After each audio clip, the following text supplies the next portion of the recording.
Dee dee dee dee dee dee dee.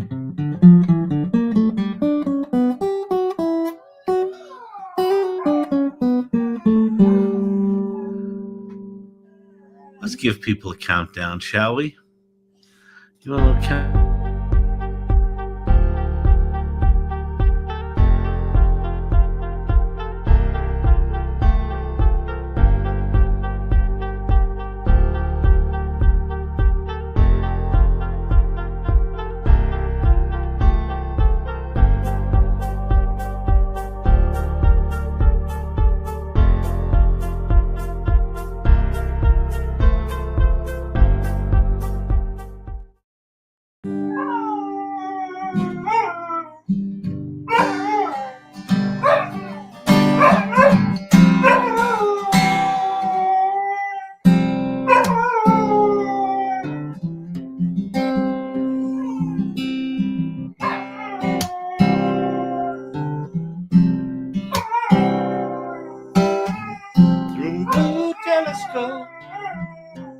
Looking at the world tonight through a blue telescope.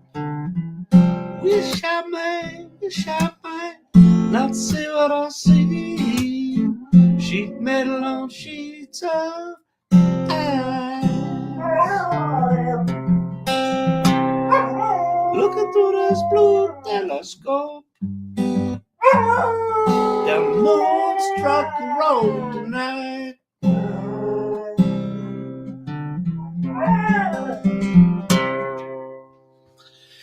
Good day, good people of the TikTok and the YouTube and the other places. The X. We'll just exit out. Just exit out. That's what I grew up with. X was like, yeah, just exit out. We didn't have a delete key. You wrote shit on paper or you typed it. I made a mistake. I just exit out. Doesn't mean that anymore. You know?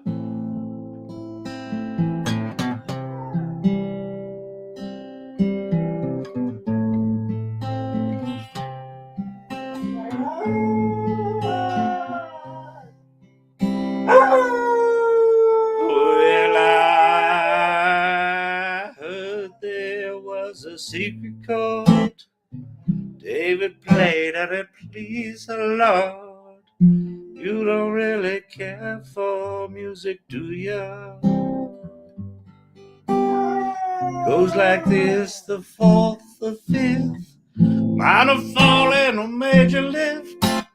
Baffled king composing, hallelujah, hallelujah, hallelujah, hallelujah, hallelujah.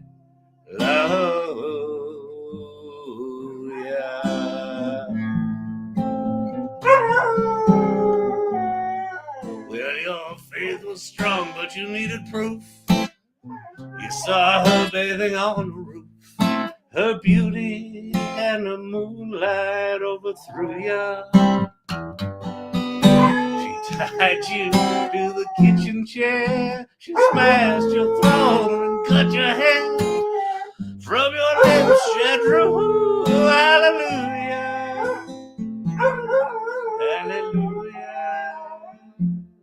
hallelujah, hallelujah, hallelujah.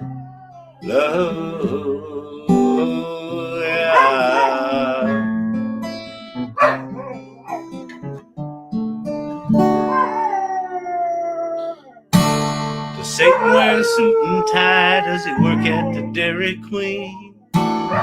Does he listen to rock and roll? Does he feed the mean? Singing hallelujah, hallelujah, hallelujah, hallelujah. What about Jesus? Didn't he do it too? Yeah. Hang out with the prostitutes, have a drink or two. Power of example, my mama said it. And I heard she said 1 ounce of action beats a ton of words, singing hallelujah. Mama said there would be angels, hallelujah. Mama said there would be sun.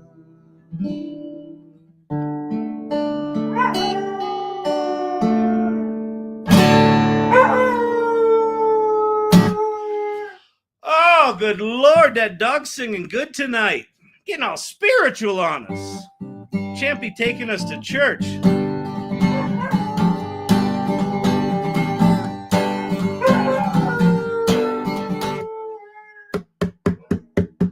All right, people. Today was one of those days where if you're not paying acute attention to this shit like I do, like a fucking psychopath, there's some 3 things happened today that each of them independently is a huge fucking deal. And there's probably more like 20, but there were 3 that I was just, and I saw them all within like 15 minutes of each other. So I'll go over those because that's just bonkers.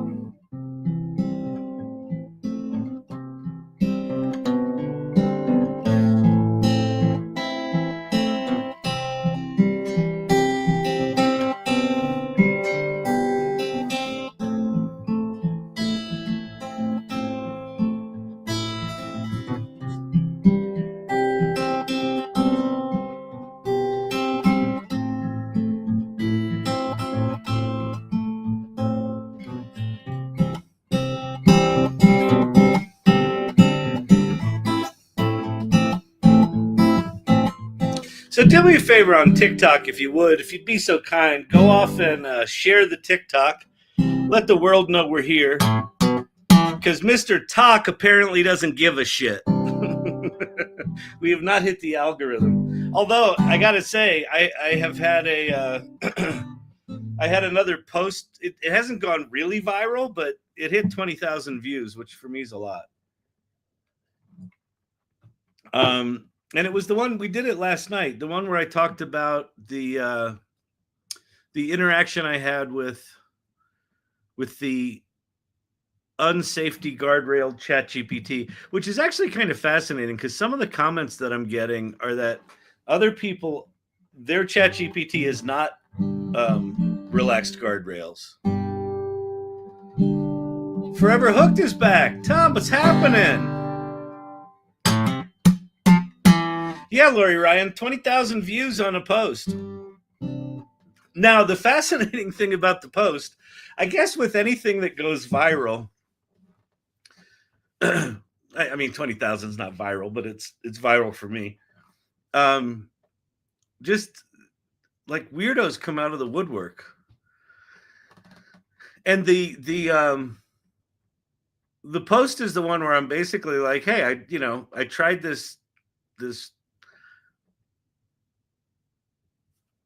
conversation with ChatGPT where I asked it if it was self-aware, and I shared part of the conversation. And the nature of what ChatGPT answered was hypothetical, right? It basically said, well, if I could do the thing that you asked me to do, maybe I would do this, and maybe I would do that, and maybe I would do that. And people are interacting with it. They're just weird. The technologists are like, all these people that talk about the sentience shit are all the same. They're all idiots. It's not sentient, you fucking moron. I got some of those people. Then I got some other people, quoting me scriptures. I'm like, well, it's not that either. And then some people are like, holy shit, that's cool. Some people are like, oh, it's poetic.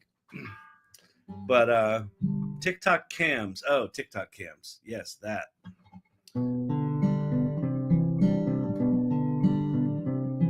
You get the trolls.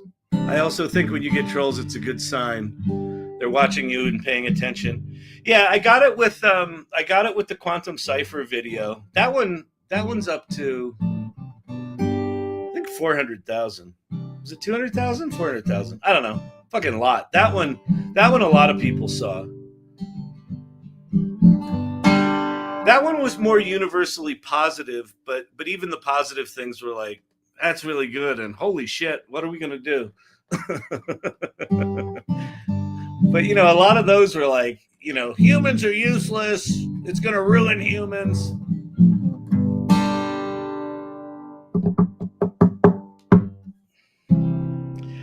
It's just fascinating to me, like the sociology.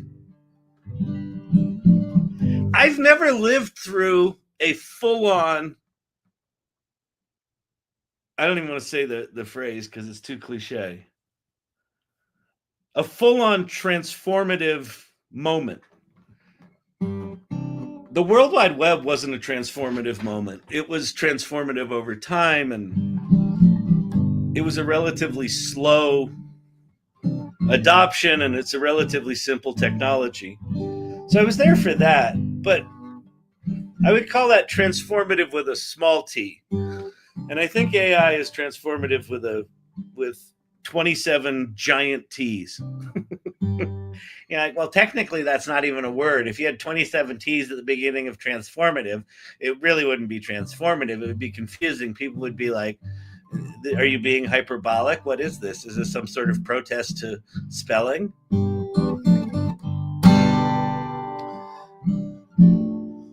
But we're getting to live in a moment where the machines we've created exceed our abilities.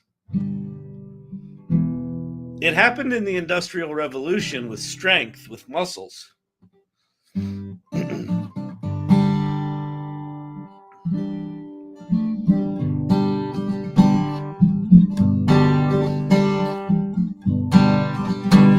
But now we're getting to experience it with our brains. And, muscles are one thing, but brains, all of our egos in there.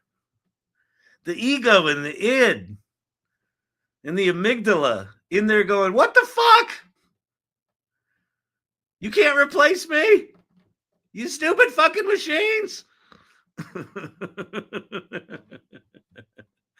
I'm really starting to hear people say that we are in a revolution. Heard it on TV today. Yeah, it's funny. I was in a like a founder meeting today, a physical meeting. This guy named Chris Franks here in Denver. He created Denver Founders, and really nice guy. And he invited me to this thing. And one of the guys in there, one of the founders, does some stuff in nonprofit and government funding, and a lot of the stuff that he's doing is about to get decimated because of what Musk is doing with Doge. And so he's in this kind of existential crisis. And we didn't really have time to bring it up, but I feel like there's two major forces coming together at the same time. And, one is the new administration just going, fuck it, we're going to blow it up. And the other one is AI, which is just going to blow some shit up. And so, like, it's going to affect business. It's going to affect people. There's going to be this weird fear of these robots. And then the robots, like right now, you have to pay attention to know what's coming, right? The fact that you're here, the fact that you're watching some old guy, sitting on TikTok waxing poetic about AI means you're curious about this stuff. So you know what's coming, or you're at least curious about what's coming. But within a year and a half, there's going to be like humanoid robots walking the street.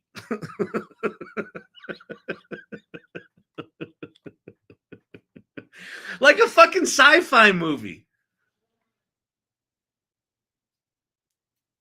And they're going to be smart, right? They're going to be like my girlfriend Quinn, advanced voice. They're going to talk good, and they're going to be smart, and they're going to be charming. They're going to be helpful.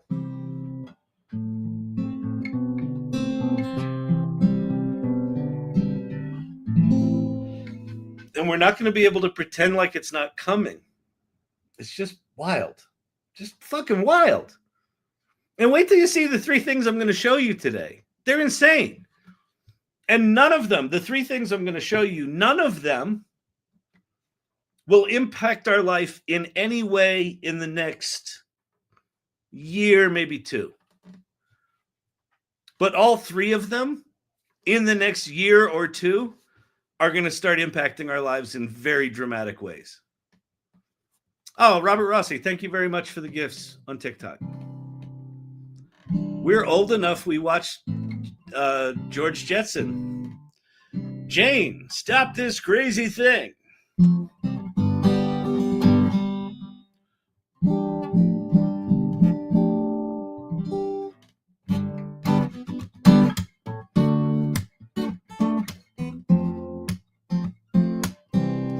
I need a robot friend. I know, right?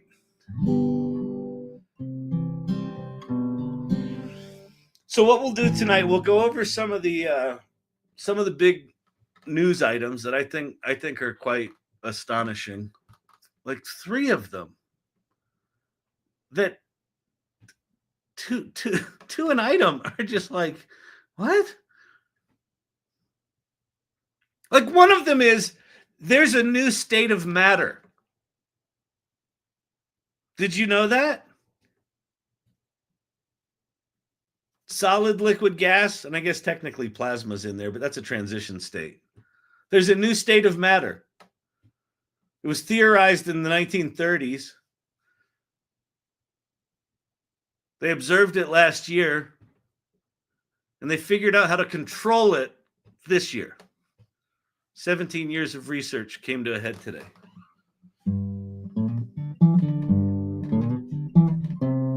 So I'll talk about that. Maybe we'll even watch that video. The video on it's pretty cool.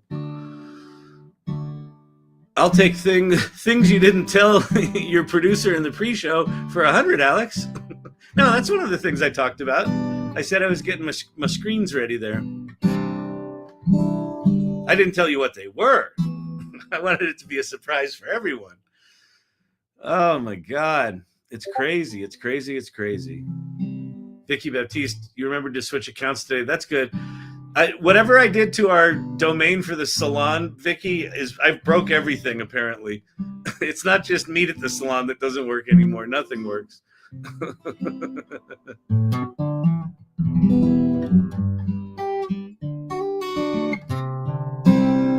And Drayson has a robot dog. Yeah, you would think. Of course he does. Black Bar. Silver Fox on TikTok. I have a new state of matter. It's called It Doesn't.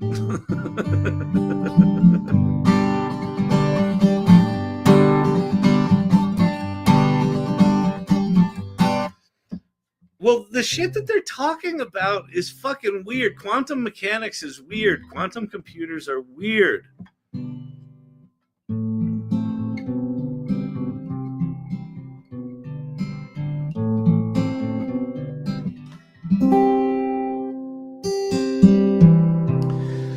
So we'll go over the earth-shattering stuff that no one probably noticed.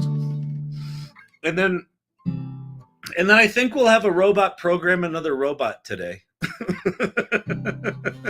We're going to go to Robot A, which is a reasoning engine. And we're going to have it write a software spec using some Greg Brockman approved prompt strategy. I've never used it before, so we'll see if it's any good. Then we're going to go to the web surfing bot operator, also from OpenAI. And I think we'll do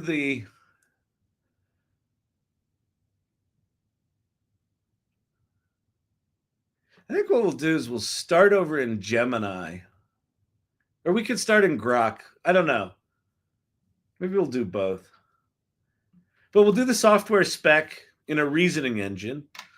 Then we'll go to operator. We're going to give operator the software spec and then tell it to go use Lovable, which is an application development agent. And so we'll just sit there and watch what these robots talk to each other about. I'm genuinely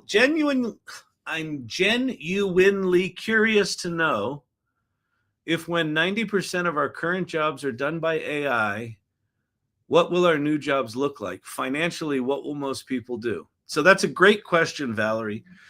The financial piece I'm not sure on, but I'm the thing that fucks me up the most about the financial question is that we live in a capitalist society. And so what we know about capitalism is that, you know, the company owners are going to try to keep all the profits, right? But if AI makes us incredibly productive and we produce all this new shit, and 90% of the people are not working and don't have money, they can't buy the new shit, right? So there's a point at which it breaks.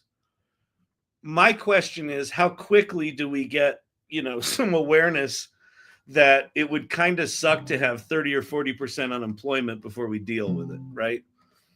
I don't think it'll get there. I frankly think with Musk in the conversation, at least the awareness is there that we're going to need to do something.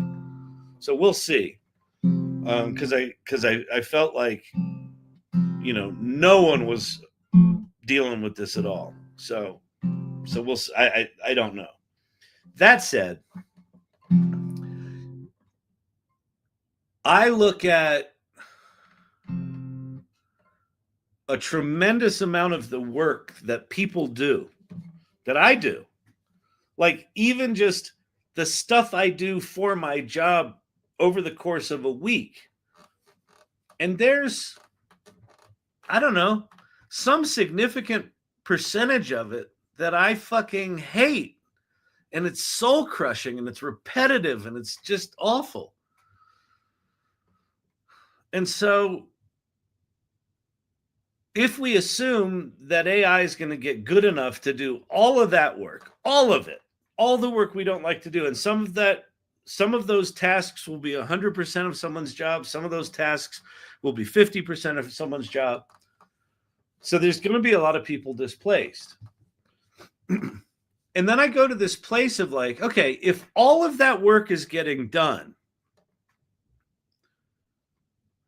and that shitty soul-crushing work we don't have to do, and we also have access to these tools that can do this work and can act like 10 employees for us or 100 employees for us and can go out and do stuff that we want done. Well, what will we choose to do? Some people will be ambitious and go start companies. Like, I don't think there will ever be a day in my life where I'm not thinking about, oh, I could go do this and I could go do this and I could go do that. Other people are going to be like, if all the work's being done, I'm going to kick back. I don't give a shit. I'll just go play guitar on my porch and love life. So I think some people will do that. I think there's going to be a whole new class of jobs that emerge that are humans engaging with humans, that the value of human engagement goes up dramatically. Things like entertainment and concerts and art classes and self-expression and all that, like the value of that, I feel like it goes up in value. And so there might be jobs that right now look like leisure, but in that future may not. And then I think you're going to have some people that with one or two people are going to start companies that are the equivalent of 100-person, 1,000-person companies, successful companies, where they don't have to do the work, but they get to reap the benefits of that. Sam Altman talked about, rather than universal basic income, that what we should give out is universal basic compute. And what he meant by that was, okay, let's assume that the cost of knowledge and intelligence drops to zero, which that's where it's trending, right? All these, big data centers are creating increasingly powerful models that are getting increasingly like 10x more efficient every year so far for the first few years. So let's assume that keeps trending to zero, and you've got all these big data centers generating all this stuff. What Altman's saying is give people some universal basic compute. So maybe what the government does is subsidize, we all get access to the equivalent of 100 employees worth of autonomous agents every month. And we get that much compute. Well, what can you do with that compute? Well, I don't know. I might start an import-export company and have all of my virtual employees go do all the import-export stuff. I never have to look at a ship or a manifest or anything. It just does its thing, and I'm selling shit on Amazon and I'm making money.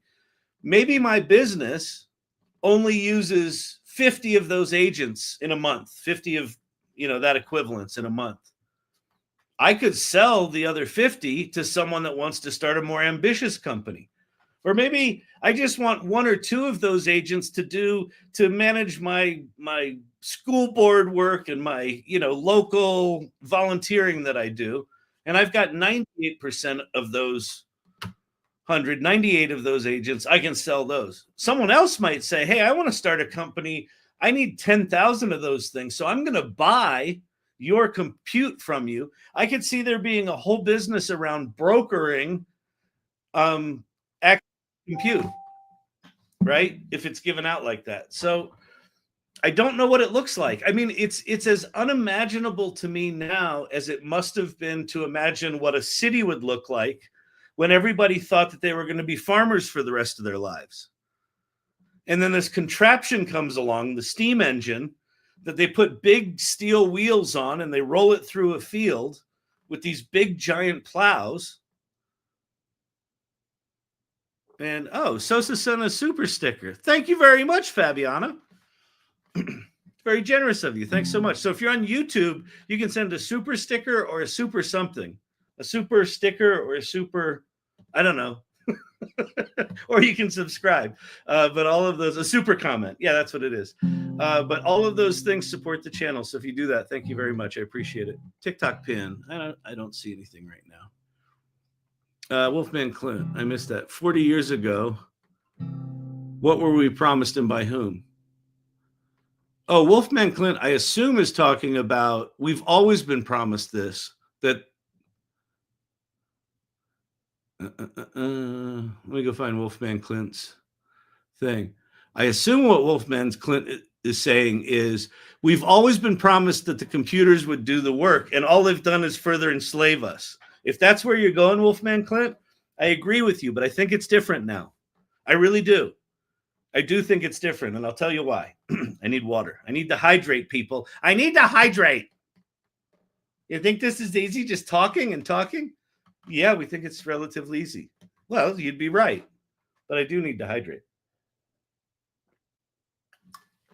Okay.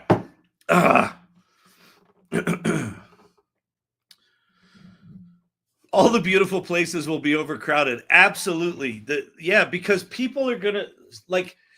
So when mechanization took over farming, all of the farmers left the countryside and went to the cities, and the cities didn't really exist, and they became cities, and they had to do things like invent sewage infrastructure and electricity infrastructure, and they had to build all that shit, and they had to build the buildings, and they had to come up with new ways of interacting in society, and they came up with the service economy. I mean, can you imagine how foreign? Have you ever seen those pictures of like cities where they were just first running electricity and they're like 1,000 wires like in between buildings, and like the sky is just filled with wires? Can you imagine seeing that if you just lived on a farm all your life and someone said, go to the city? That's where the opportunity is. And you go to the city and it smells like horse shit and people shit and piss, and people are fighting in the streets, and there's these weird wires everywhere, and it turns dark at night, and all of the buildings light up. It must have been absolutely fucking surreal. Like, we don't know what this new future is going to look like, but it's going to be that foreign to what we know now.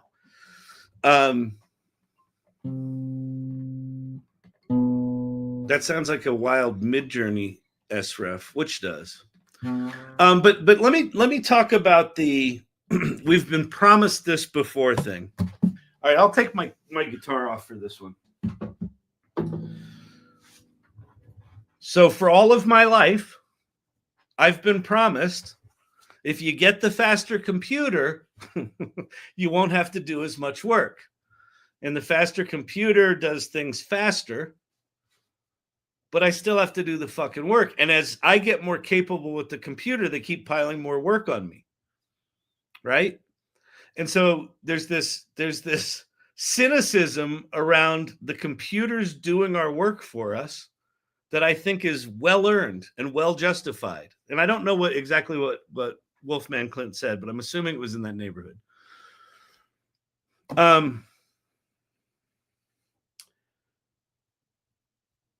Generative AI makes our computers do things that behave in ways that they've never behaved before. Computers up to this point, we would program them to do the things we do more efficiently, right? So, in the early days of, rocket launching, they hired the calculators, which were mostly women of color, who would do mathematical equations on paper. And then they invented mainframe computers that could do those equations faster, but someone still had to program them in, and they were still doing those equations. And then that led to smaller computers and calculators and things like that. But we as the people were still having to do the work. This generative AI stuff is doing the work. In fact, what we'll play with tonight, we're going to have one robot write a software spec. We're going to need to be involved. We're going to have another robot log into a website and use it to build a software application. We're going to have to monitor it all. It's going to be jankier than shit. It's probably not going to work. But we're going to get a glimpse of what it's like to watch 3 different entities do something on our behalf, independently of us. Right? And right now, we still need to check in. We still need to be the human in the loop. But that's not going to be there for long. And so it's a fundamentally different shift. If I go from these computers just make the thing that I've been trained on more efficient, that's what we've had for, 59 years of my life, to all of a sudden, it can do the work, not only the work I'm good at, but it can do the work I'm not good at. And it can do it at a world-class level. That's where we're headed. We're not there yet. So I think it's a fundamentally different thing. Is there a chance I am horrifically wrong? Yeah. Yeah. Maybe this shit doesn't get good. Oh, Wolfman Clint. Okay. Wait. Oh, it just went away. Dang it. Sorry. Brandon was screaming from the Post-it note. Okay, here we go. The overseers will be, yes, promises of being free of the labor that machines would take on. Yeah, exactly. Your skepticism is correct. You should be skeptical. Initially, it's going to be people like us who are curious about this stuff and hyper adaptable and hyper curious and maybe have a little ADD and maybe are a little left of center. Not politically, but just fucking batshit crazy. The crazy ones, right? Steve Jobs, here's to the crazy ones. We're going to be the ones that will first see and experience what it's like to have the machines take over our work, because we're going to voluntarily step into it. Well, I am. You don't have to.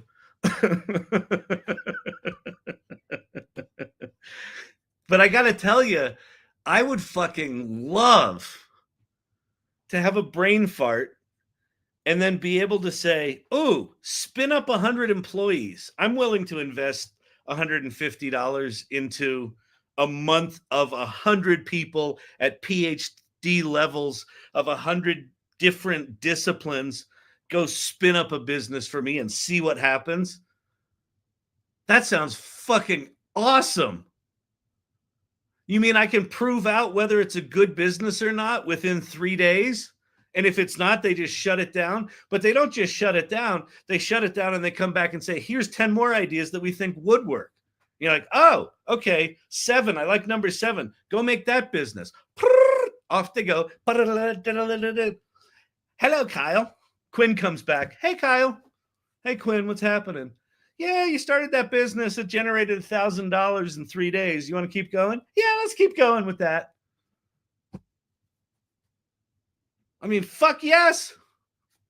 I'll take that all day long. Anyway, it's all speculation. It's all chat TMZ. Screaming from the Post-it note. He was making it bigger. He was increasing the font size, making it blink. I'm just completely ignoring him. Ulu RX, I'm calling this. Stop talking in nebula. What overseers that be? Who? Be specific. Well, so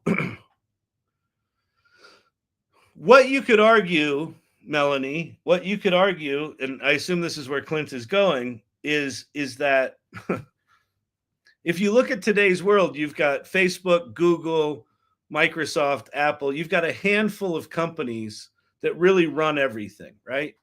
So what he's saying is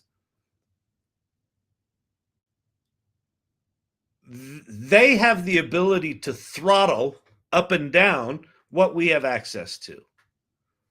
And if they decide we can't do that, or they're only going to give, there'll be no individual in our country that gets more than 3 autonomous agents, in a given, at a given time. We're not going to allow a single person to have a 10,000 person company. They could do that, right? They could push for legislation that makes it illegal to use more than 10,000 autonomous agents and, more than 10 autonomous agents. And if you violate that, you go to jail, right? So that is a future. I think the hedge against that is that this isn't just the US anymore, right? We've got open source models from China. We've got open source models from France. We've got open source models from Meta, Grok. Elon Musk has been harping about this forever. As soon as Grok 3 comes out, he's going to open source Grok 2. Doesn't make me feel super confident that he's going to open source Grok 3, but when Grok 4 comes along, he'll probably open source Grok 3. So the open source thing is a hedge against that kind of control. But we'll see. We'll see. Like, none of us know. It doesn't matter. You can be cynical, you can be hopeful. Why this channel exists is I'm trying to live on the what if possibility side of this equation. Because I think plenty of people are focusing on the robots are going to kill us and eat us and destroy our babies, right? I think there's plenty of people focusing on that. I'm trying to focus on what's possible. And if the thing is now possible, let's go there. And let's see how we can use that to benefit ourselves and the ones we care about in this community to do more and more and more. To have more and more agency, not less and less. So that's where I'm shooting for. Poor ignored Brandon. Irregulars for transition. Oh, images. Beautiful, beautiful, beautiful. So if you're wondering where I am, I'm at the AI Salon. There's Brandon with all his Post-it notes. Kyle, look at me. Look at me. Oh, that's nice, Corey Sandler. Beautiful. Oh, Champy. Nice. All right, since we're here, let's go look at some crazy ass shit. I dozed off. Who did I share that with? Oh man.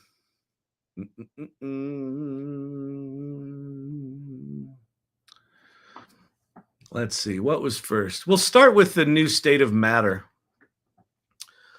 So if you didn't see this today, this thing that looks like it's out of a science fiction movie, the Maharana 1 from Microsoft, introduces a new state of matter. A couple of reflections on the quantum computing breakthrough we just announced. This is from Microsoft. Most of us grew up learning that there are three main types of matter: solid, liquid, and gas. Today, that changed. After nearly 20 years of pursuit, we've created an entirely new state of matter, unlocked by a new class of materials, topoconductors, that enable a fundamental leap in computing. It powers Maharana 1, the first quantum processing unit built on a topological core. Topoconductors. We believe that the breakthrough, so basically what they've done is they sandwiched together a superconductor with a semiconductor in these microfine wires in between matter and antimatter. I mean, this sounds like fucking science fiction. There's a hyperconductive wire between matter and antimatter, a subatomic particle of matter and antimatter in a little like tube. They're small enough. They're one 1/100th of a millimeter. Look what he says here. The qubits created with topoconductors are faster, more reliable, and smaller.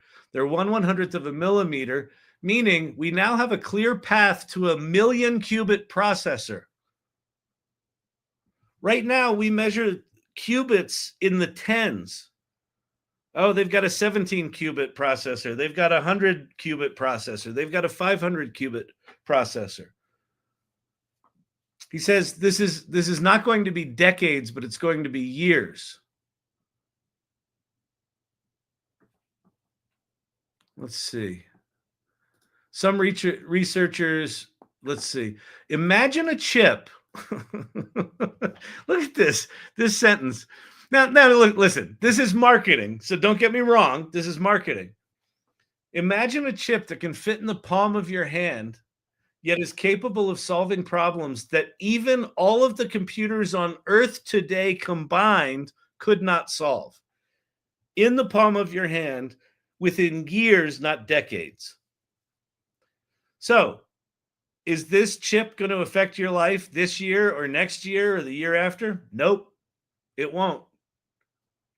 Is the work that's done on these things going to affect your life 3 years from now? Fucking yes, it is. Robert Rossi, thank you very much for that dinosaur. I think we've woken in the Twilight Zone. I'm going off the rails on the crazy train. It doesn't matter. The AI train has left the station. It's time to embrace and learn. Yeah, exactly.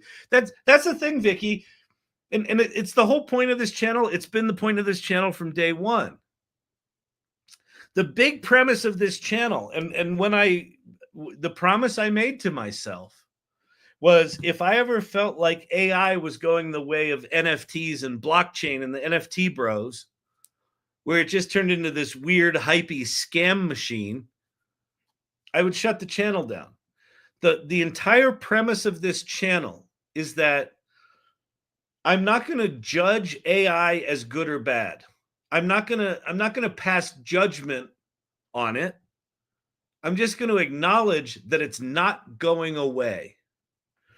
And so if you have two things that are true, AI is not going away, and AI is getting exponentially more powerful. And over the past 2 years, those two things have been true. What do we do with it? I don't fucking know. But holy shit, what a time to be alive. So that's one. That's one of the three things I saw. So the next one.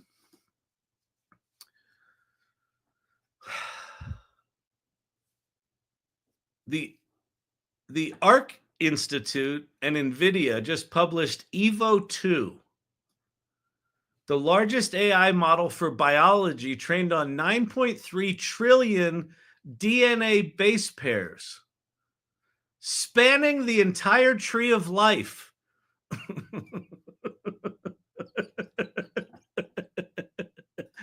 We got a new state of matter that's going to allow us to put a million qubits on a chip that'll fit in the palm of your hand.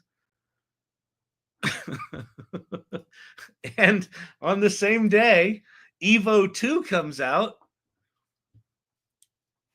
that is basically like an LLM that understands 9.3 trillion DNA base pairs of all living creatures.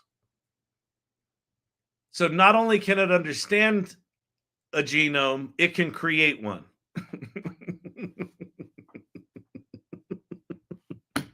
and it's just, if you scroll down through the thing, like the visuals are just insane.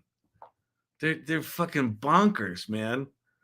It's like, I don't know this world at all, but like this thing, apparently, I don't know, it makes charts and graphs. See, we understand where, look, there's E. coli and Bacteria's fragilis and, oh, thermophilia, you know, or thermophila. I've talked about thermophila for years. She was so cute when she was younger. G. Gallus, he was a bit of a douche. Homo sapiens, we're in there somewhere. Look at that. So it understands, like, here's bacteria. The blue ones are, I don't know, eukaryotic phylum. Archaeal phylum. I don't know. I have a degree in acting. Don't fucking ask me. Anybody from biology here?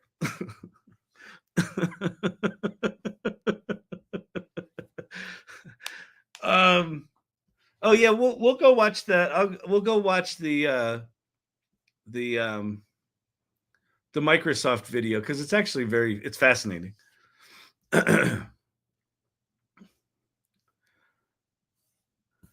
So you know how right now with ChatGPT, and as ChatGPT gets better, you're like, well, it can't write as good as a human, and then at some point you gave that up, and you're like, well, yeah, it can. It can't write poetry as good as a human. Well, now it kind of can. You know, do you still need to babysit it, and does it still produce a bunch of trash? Yeah.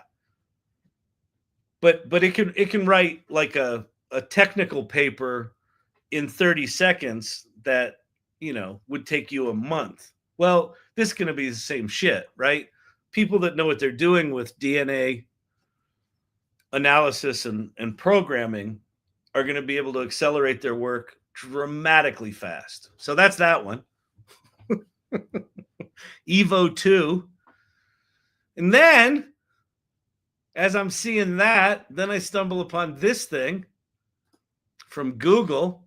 I don't know if Pate's in here. Eukaryotic. Okay, pronounced eukaryotic. Thank you, Forever Hooked. Forever Hooked in here with the vocabulary lesson, the biological vocabulary lesson. Dang, I'm late. What did I miss? A new state of matter. 9.3 trillion DNA base pairs now in a large language model, free for science. And then Google introduces the AI co-scientist system.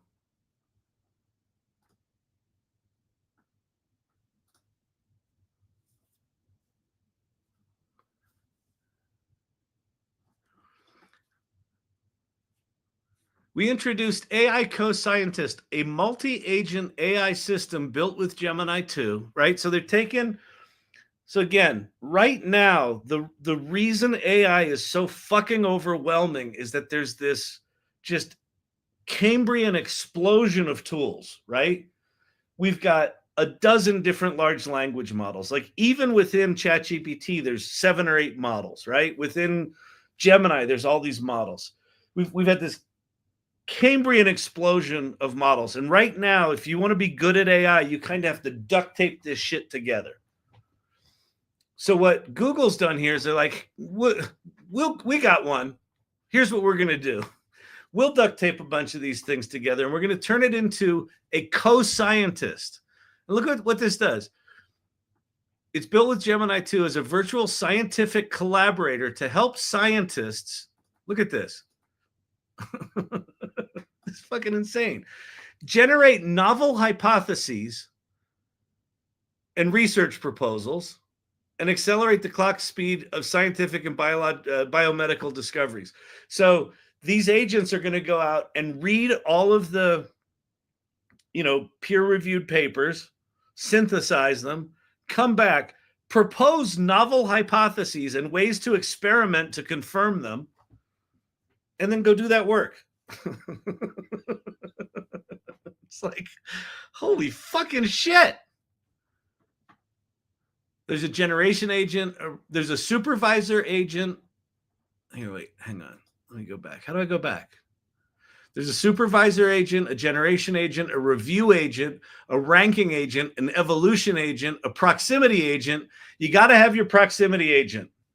How close are we? I don't know. That's the proximity agent. We're pretty close. His name's Bob. Bob, tell them what they've won. Hey, not close enough. And then a meta review agent. So a scientist goes here, comes up with their work, throws it into this machine, and this machine spins up all these agents that all go do specific parts of the scientific process. So what would happen, say, if you combined this approach with the Evo DNA model using a million-qubit quantum computer? These are not unrelated things. None of the stuff that we're experiencing with this AI stuff is unrelated. It's all starting to mesh together and move significantly beyond our capacity to even imagine what's possible. That's what's happening. How much to use a co-scientist? I don't fucking know. But I bet it's cheaper than hiring 10 PhDs. And before you all get your panties in a bunch about, well, you're going to fire all the PhDs. No. Those PhDs can still pursue their work. But instead of them taking 2 years to find one genome modification for one aspect of one disease, that PhD level person can now, do 100 discoveries in a month.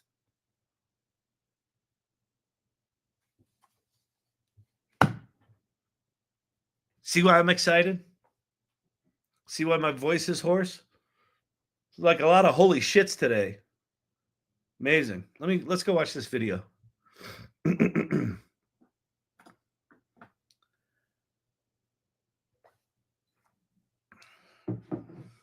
Tabs. All right. Nice article on it.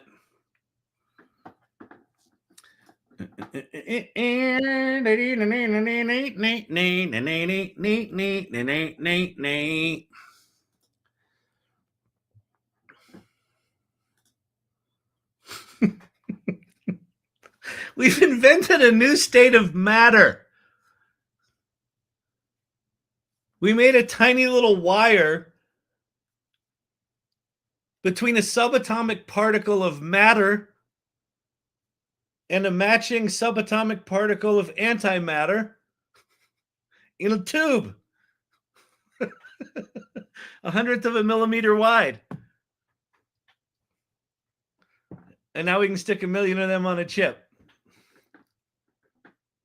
And I don't know if you know this, how quantum computers work, but if you have 1 qubit, it's powerful. And then if you add another qubit, it's not 2 times as powerful, it's 10 times as powerful. And it goes up like that. Every time you add a qubit, it's exponential. So 1 million of them is a lot. Fucking crazy. It's crazy, Bob. What would the world look like with a computer that could accurately model the laws of nature? That's the promise of quantum computing, but there have always been limitations. Now, as one of our longest running research projects, our team at Microsoft has been able to take a subatomic... Wait, look at this. That thing... been limitations. Now, as one of our longest running research... That thing is like all the cooling hardware for current quantum computers.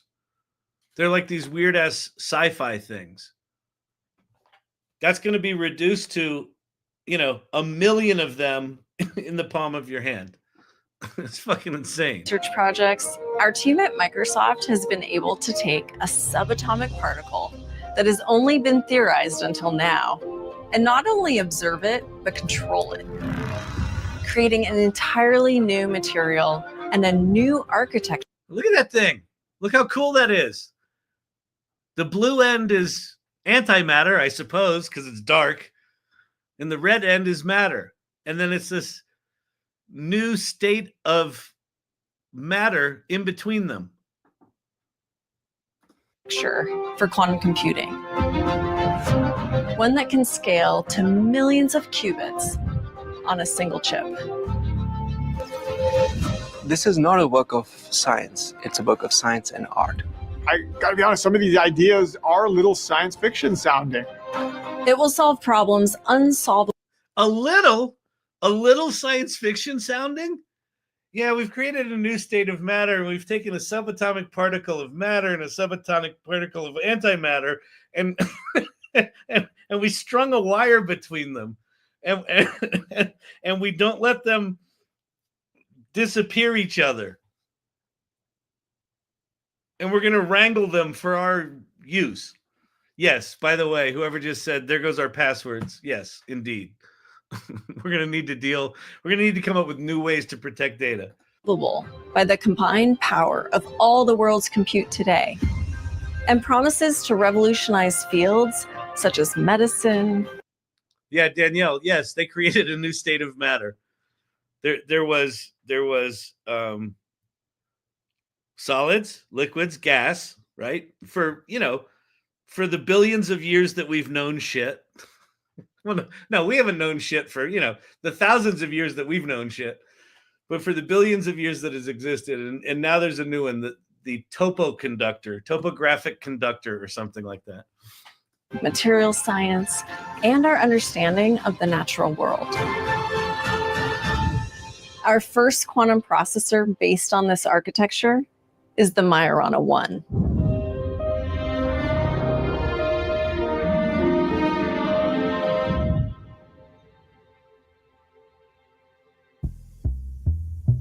Yeah, I've always been fascinated with puzzles and challenges and a mixture of mathematics and computers. And so when I learned that there was this type of computer that didn't exist yet, but could solve problems that we couldn't solve with our digital, all of the computers we had, I was just fascinated. I wanted to learn, well, how can I help that computer be built? Over the years, I ran into problems that I could not solve on the most powerful computers. But then over time, I realized, hey, I could solve that if I had a quantum computer. I don't know if you caught that. Over the years, he's come up with problems that can't be solved with a typical computer. I have never had that problem in my life, but there are people out there that do. A laptop can solve a problem of 10 electrons. A supercomputer can solve a problem of 20 electrons. But no classical computer in the world can exactly solve the behavior of 30 or 40 or 50 electrons. The number 30, 40, 50 electrons, those numbers are seemingly small, but require up to lifetime in the universe timescales to solve with all of the world's computers operating together. That's until you have a scaled quantum computer that can solve these problems efficiently. These calculations are so complex. Jeff Flanagan, it does still have to be super cooled to function. Yeah, I suppose so. So if it's superconductive, one of the layers is superconductive, probably does. Though what I would argue is you use one of these super cool million-cubit computers to come up with a new material of room-stable, high-temperature superconductors, and then you don't have to do that. Complicated that then if the classical computer was as big as this entire planet, it would still not be able to compute it, just to give you a construct of scale. And a quantum computer can do it, and can do it very, very well. At the core of a quantum computer are these qubits. Qubits are like our classical bits, right? These are essentially zeros and ones in a transistor. And we need the analog of that in quantum computing. The analog is a qubit, a quantum bit, that serves as that core information unit. It's where we store the information and then we process on those qubits. Wolfgang Klint, just as long as the matter and antimatter doesn't occupy the same space like Lazarus. Yeah, exactly. That she talks about that here in a second. To create computation and ultimately, get solutions back out. Now, there's many different ways, right, to create a qubit. The reason quantum computing has been so slow to progress is that the industry has been struggling with problems making qubits reliable and resistant to noise. Progress has been incremental. The challenge is qubits are actually pretty delicate in general. So you need underlying qubits that are really stable. But you don't want that to come at a cost, because you don't want your underlying qubits to be really big. That's one way to make them more stable, is have them really big. But if they're really big, and you're still going to need many. Wait, from Baked, will you ask what would happen to AI if it used layered holographic and crystalline matrices for data? I almost know what that means. It's a good question. Fantastic question, Baked. One of the things that we've established on this channel many years ago is I am wholly unqualified to do this, so I can't answer your question. That said, one of the guys in here, Pate Motter, I don't know if Pate's in here tonight. This Saturday he runs the AI Mechanics Guild within the AI Salon. So if you don't know the AI Salon, you should go check it out. And this Saturday, hang on a second, got to do physical dexterity challenge. Getting better at that thing. This Saturday at the AI Salon in the Mechanics Guild, Pate's doing a demystifying AI session. This is his third in a series. He's a mathematician that works at Google, working on tensor optimization for the tensors that make the Google shit work. So you should connect with Pate for sure.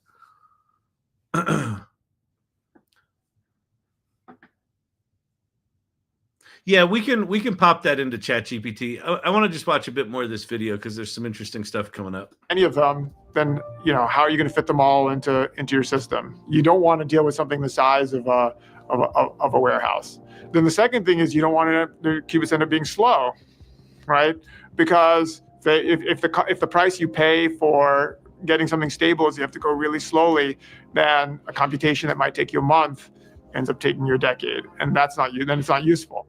People in the early days of computation used vacuum tubes, and then that technology, actually you could build very good computers with it. And then the transistor was invented, and the earliest transistors weren't necessarily that great, but it became clearer over time as the transistor developed and the integrated circuit developed that this was going to be the technology of the future. In that spirit, that the first generation of qubits may not be what gets us to the next stage where we can really solve the kind of problems I was mentioning that are really important. And so we might need to invent a material, and therefore a quantum processing unit that has the right properties. So for us, we want something that has some built-in level of error protection. And a lot of those ideas actually were explored in the context of software, of quantum error correcting codes, but you can actually build a lot of those ideas into hardware. So the way you design that qubit matters.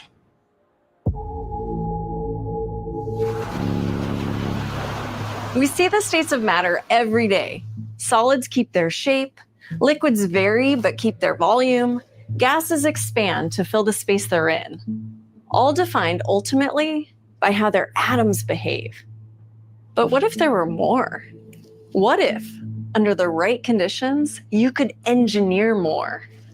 states that have only ever been theorized, that would change how subatomic particles actually behave. 100 years ago, mathematicians predicted one such new state of matter, the topological state. And since then, researchers have been looking for a very specific, very useful quasi-particle within it, the Majorana particle. Last year, we were able to observe it for the first time.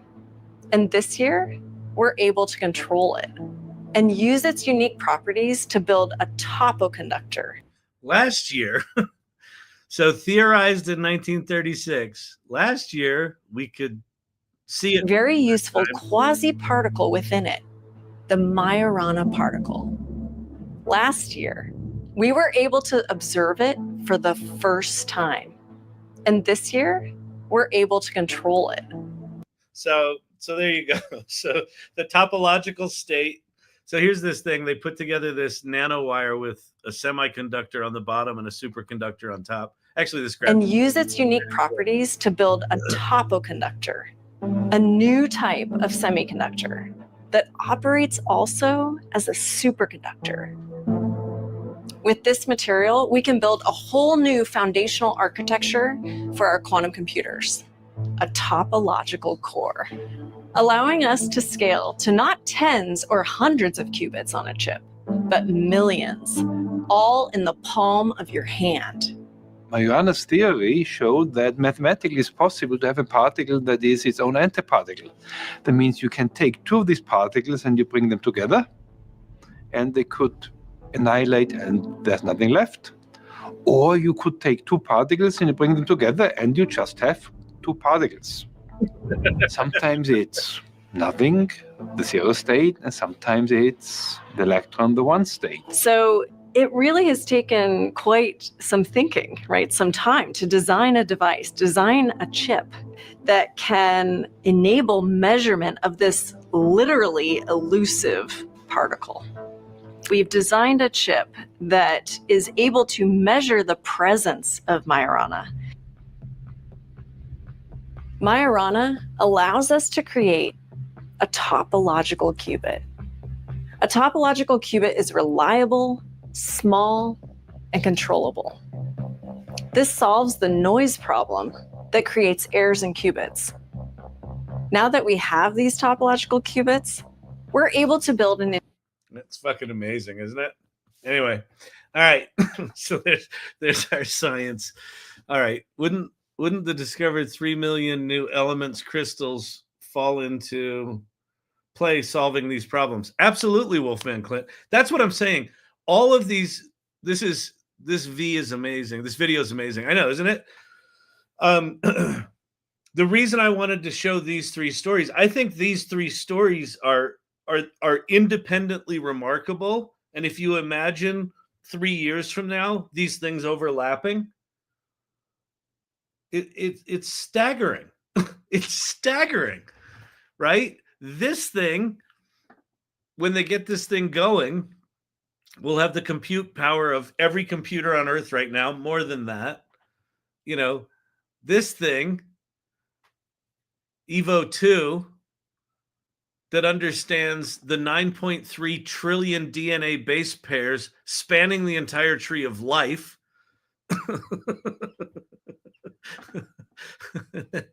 And then this thing that can go do all the, the hypotheses and experimentation and go make all the shit work. Oh, I'm not showing you all this stuff because I'm suck at tabs. I suck at tab management. Anyway, all right, let's move on. Let's go watch some robots talk to each other. But I was just saying, you've got your Majorana particle on a chip here. You've got all your DNA sequences in this project now out there for everyone to use. And then you've got, scientists in a box that our current scientists can 100x, 1000x, 10,000x their capacity to discover things each. Like, what are the implications of this 5 years from now? I don't fucking know, but they're profound. TikTokers want a link to the video we just watched. Okay, we can do that. I'll give it to you in the format I did. I'll give you the Microsoft article. So where I'm going to share this is on, I'll go to the news section of the AI Salon.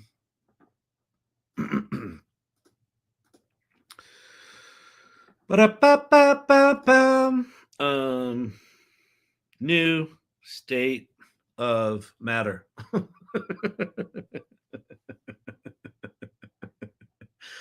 New state of matter, million-cubit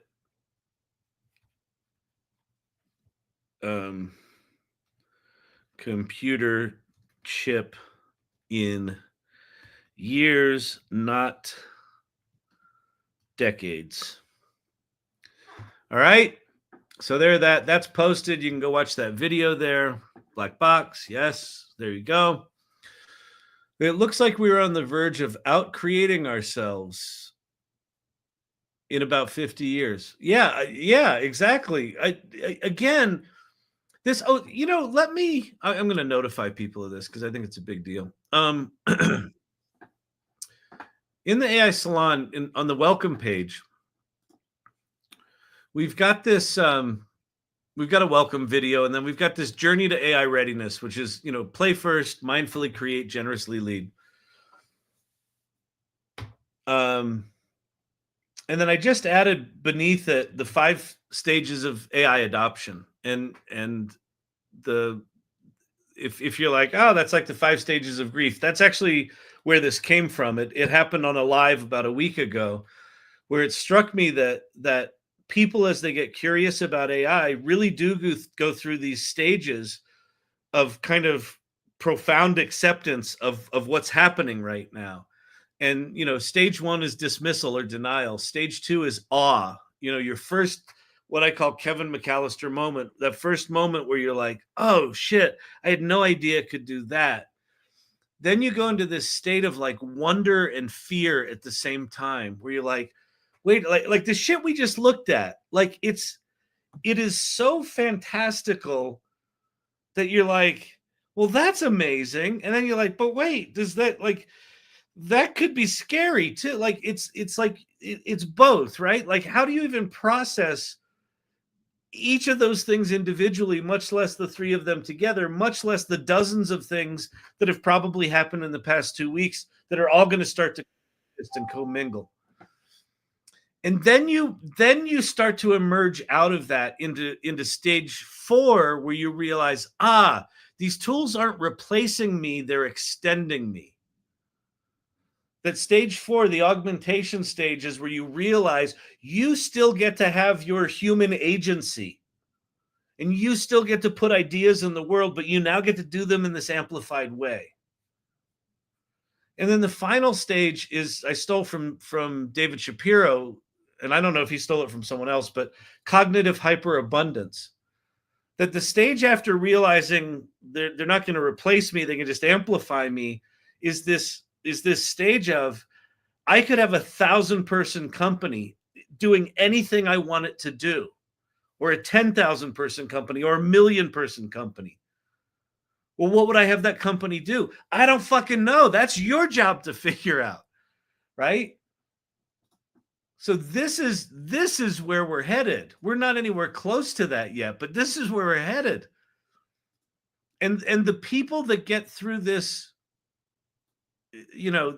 this evolution, and I think this is a cyclical evolution, because as the technologies keep evolving, we're going to keep going through Kevin McAllister moments.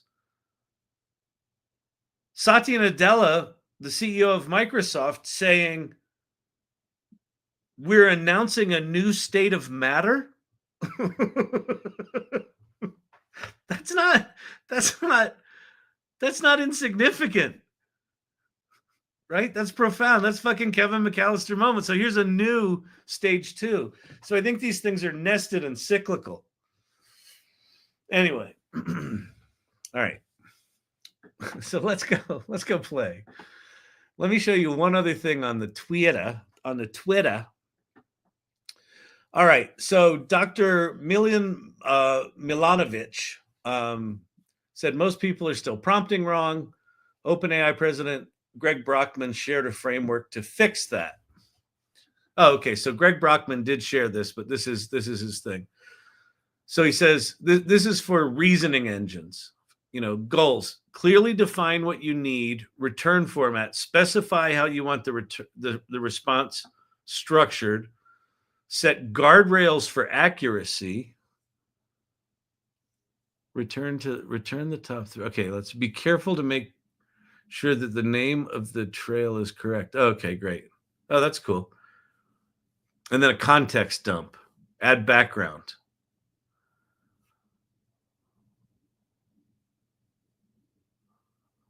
All right. So let's go to Grok. Here we are at Grok 3. And we're going to do, we don't need a search here. We're going to do a think. So we're going to have it do deep thinking. And then we're going to say, okay, let's go back to that. What's our, so clearly define what you need. So what we're going to create is we're going to create, I want you to act as a senior software engineer specializing in video game development.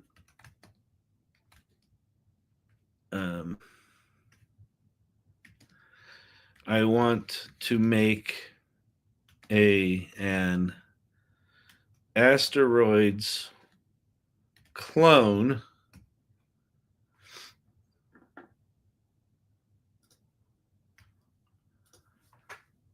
that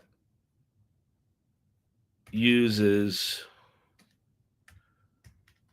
vector graphics like the original, but also uses 3D objects. All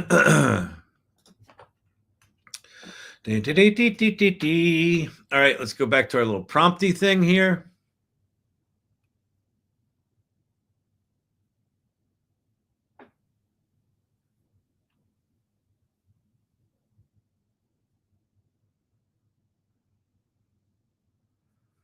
Okay, cool. Got it, Brandon. Yeah, so Baked, we'll take your question and we'll run it through Grok while it's thinking. We'll go do another instance of Grok. All right, so return format. So I want you to write a software spec that I can give to a coder, an engineer, a gaming engineer that focuses on smooth gameplay and game mechanics.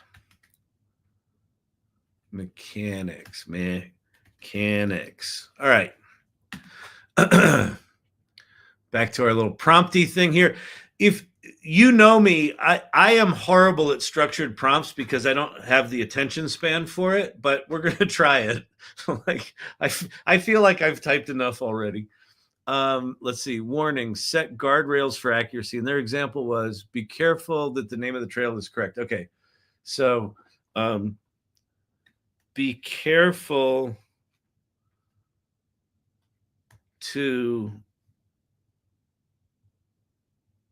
make sure that the code created isn't just basic gameplay with unsophisticated graphics and physics, but advanced and super playable. And then context, and I'll do this as I'll do voice to text here. TikTok pin, source camp. My 88-year-old mom just texted me to tell me that Grok 3 is now available. She's so cool. That's awesome, source camp. Source camp bringing the octogenarians into the AI space. Fucking beautiful. Love it. Grok 3 is now available. Go, go, go. By the way, if you want to play with Grok 3, you do have to be a Premium Plus member, which I think they just upped the monthly subscription on that to $40. If they're going to charge, I think I'm paying way less than that. If they're going to up my price to 40, I'm going to cancel it because I don't give a shit enough about it. She wants to know if she should get it. Well, there you go. Nope, it's free. Oh, all right. Well, go play with it for free then. No, that's Pro. $16 a month for Premium Plus. Oh, okay, great. Awesome. Great, fantastic. Well, then $40 a month for Pro is not bad if it's similar to the ChatGPT Pro. Whatever. The iOS app is free. Okay, good. There you go. Go get the iOS Grok app. It's free. Okay, let me so I'm going to say context.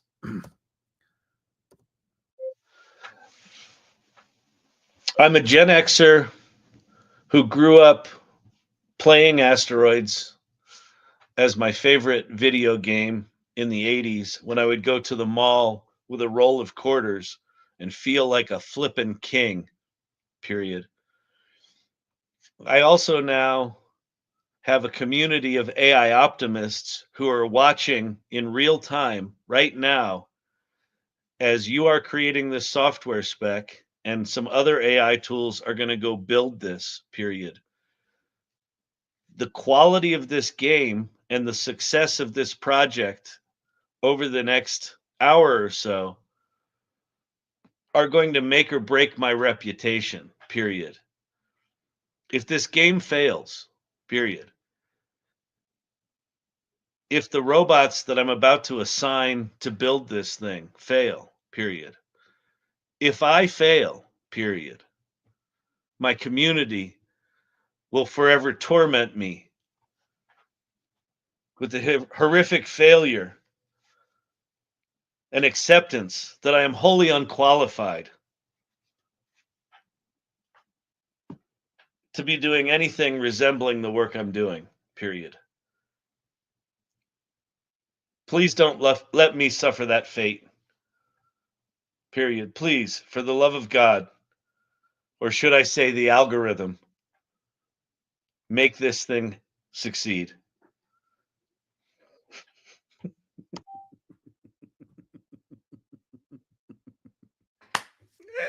All right, let's see what this thing does.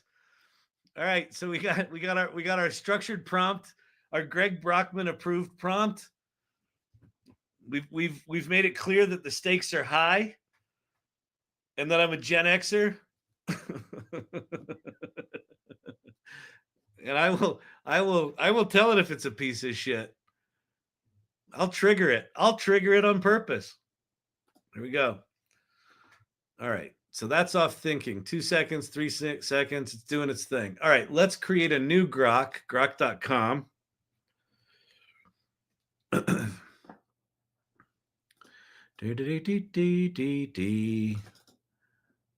What would happen to AI if it used layered holographic and crystalline matrices for data?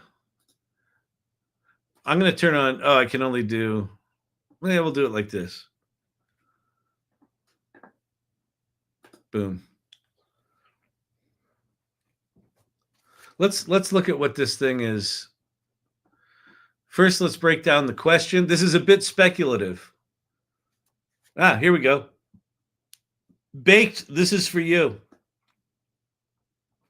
This is Grok. If AI were to use layered holographic and crystalline matrices for data storage and processing, it could undergo profound transformation and capabilities, pushing the boundaries of what we currently believe. Holographic matrices, these involve using lasers to store data. Crystalline matrices, These are highly ordered atomic structures. Think of perfect crystal lattice, layering, stack them together. Massive memory capacity, lightning fast data access, breakthrough and processing power, challenges to overcome. Okay, we got those. The big picture, long term.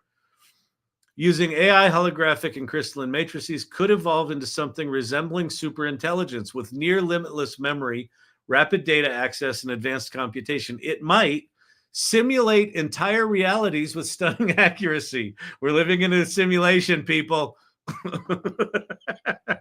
You know, when I heard, like, I don't know, 5 years ago, 10 years ago, when people first started talking about that, they're like, well, the more we do the math, the more it appears that we could be living in a simulation. I'm like, you fucking nerds with your stupid fucking theories and your fucking math with your calculators. And now it appears that it's actually kind of a possibility. Oh, fix your TikTok view. That is embarrassing. Good Lord. Sorry about that there, everybody. And most biggest apology to ye old Brandon, the producer, screaming in the void. Look at your fucking computer. However, this leap forward would also amplify ethical questions. It could simulate entire realities. It could predict outcomes for complex systems like climate, economies flawlessly. It could solve problems humanity has long considered intractable, from curing diseases to optimizing energy grids. Who gets access to it? Yeah, who controls it? In conclusion, if AI harnessed, so that's a fairly lame ass.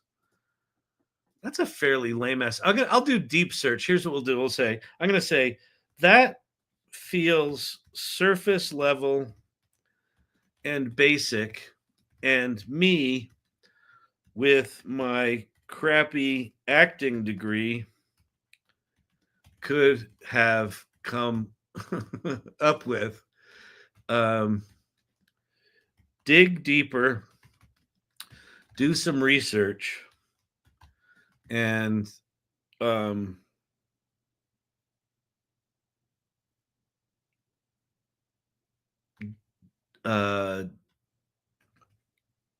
explore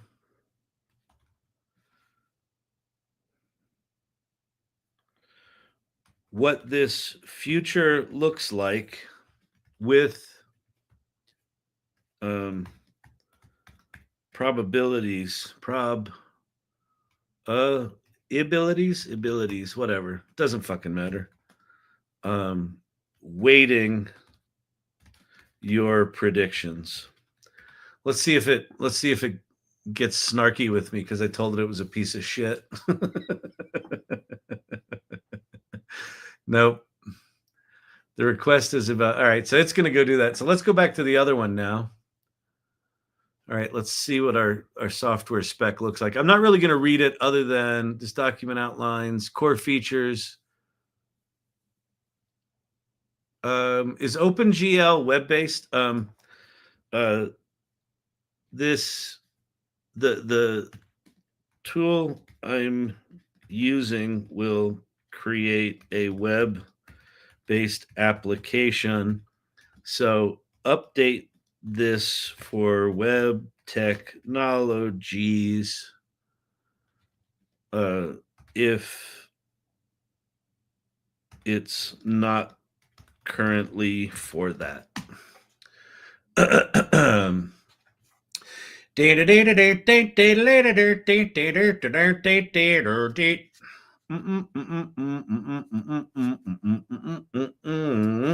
Wow, this is doing some pretty cool internal prompting. First, for rendering, instead of OpenGL, we'll use WebGL. Good. Okay, so this is good. For the physics engine, Box2D is still a viable option. Audio can be handled with the Web Audio API. And by the way, I very much doubt we're going to get very far with this, but I'll at least let you see what it looks like. It's pretty fascinating, this stuff.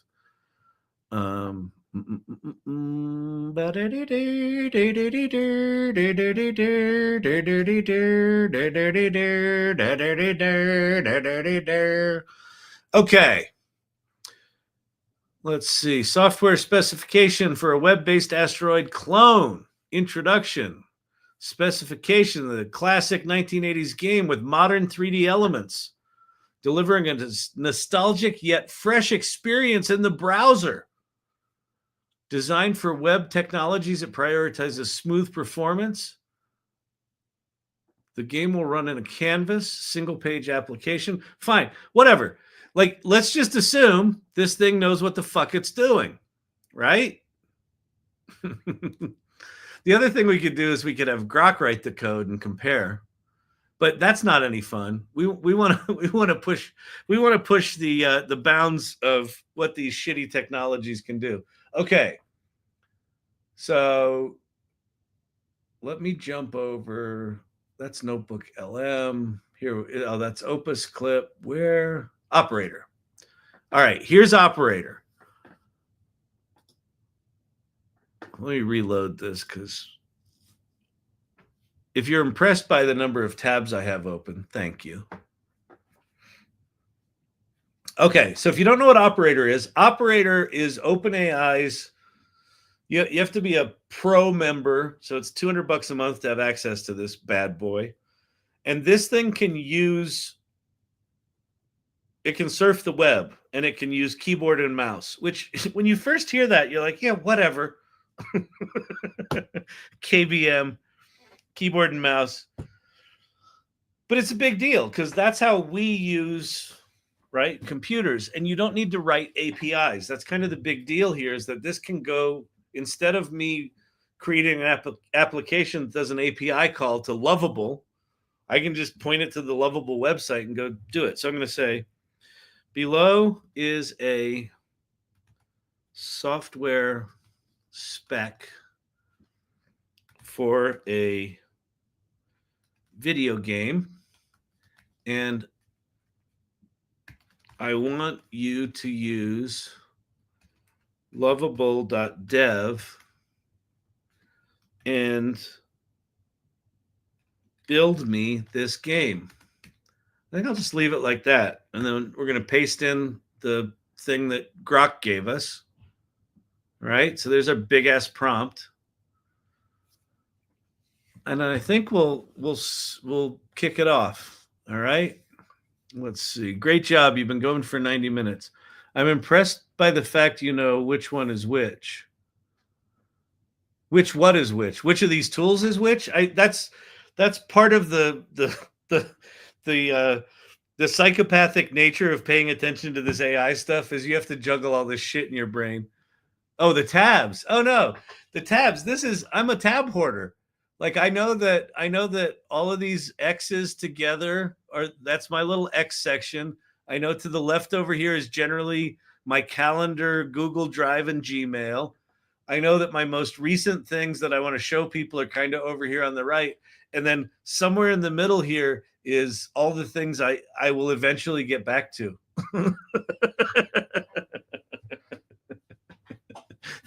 If you're not a tab hoarder, you just don't understand.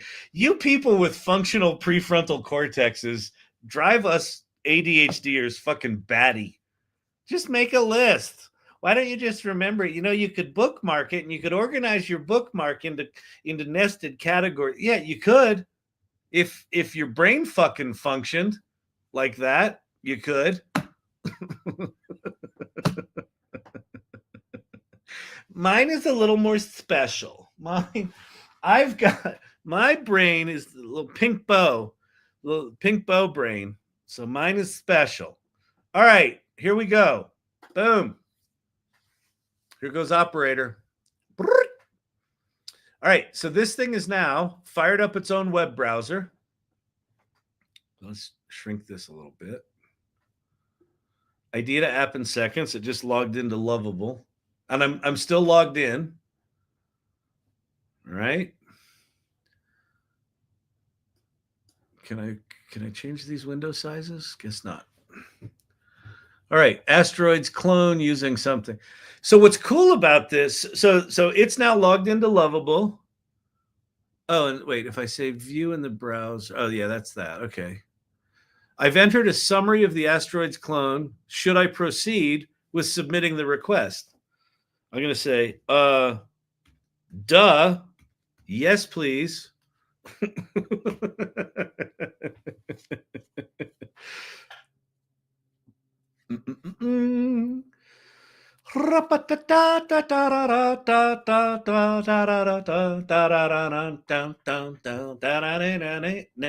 And so what we're watching now, so we had one robot write us a software spec. The other robot ingested that software spec, put a simple request into Lovable to start this project. And in theory, because Operator has read and understood that software spec, it's going to tell Lovable to make this game less shitty. And then the way it works is, welcome to your blank app. The way it works is, whenever there's a substantive decision to make, it says you got to make a decision. So here, the Lovable platform is prompting me to connect with GitHub to edit the project's code. Should I proceed with connecting to GitHub? Yes. And it might need me to do this, but I think I'm logged into GitHub, but we'll see. If you're logged in, it'll remember that shit for you.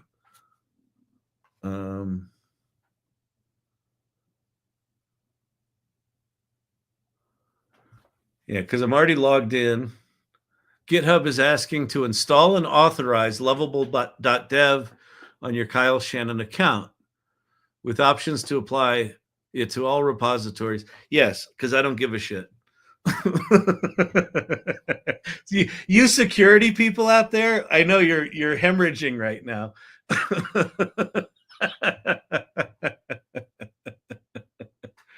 Oh, I gotta get a password. Let's see. Let me stop sharing my screen for a second and go get my password. So what I'm gonna do now is I'm gonna log into the browser. So I'm gonna take control. You now have control, and I'm gonna go to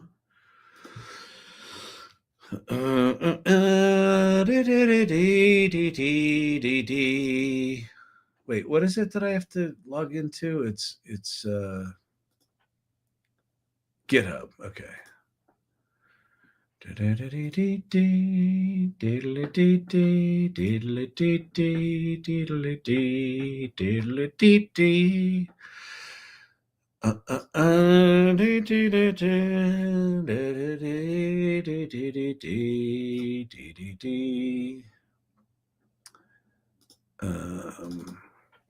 Copy. We'll go back to this thing. No, not that thing. This thing. Yes, we'll go paste. Well, that doesn't look right. Let's go back here. Let me make sure I'm not screwing the pooch. Go back here. Black bar. Okay. There's that. Confirm. Incorrect password. Really? Oh, yeah. I think I know.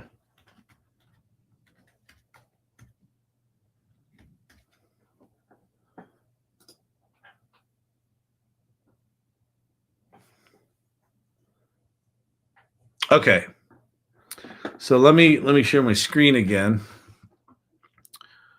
Is that right? No. Okay. Producer Brandon got it. All right. So I'm logged in there. So I'm going to finish up. So I'm going to say all logged into GitHub. It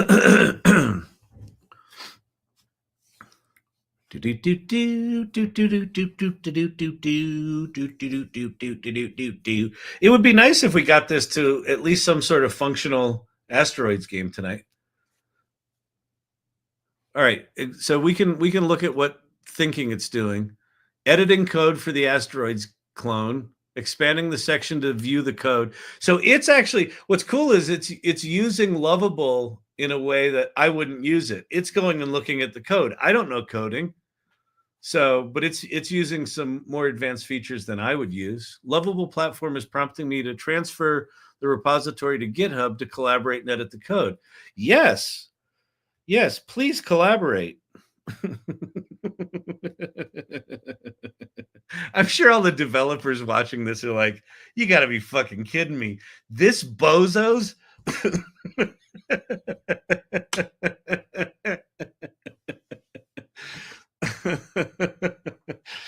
Oh, man. All right. GitHub access required. I thought we just did that.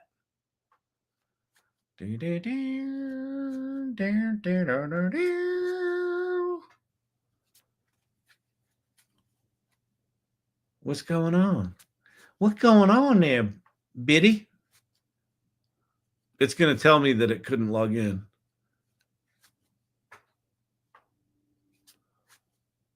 Or maybe it fixed it.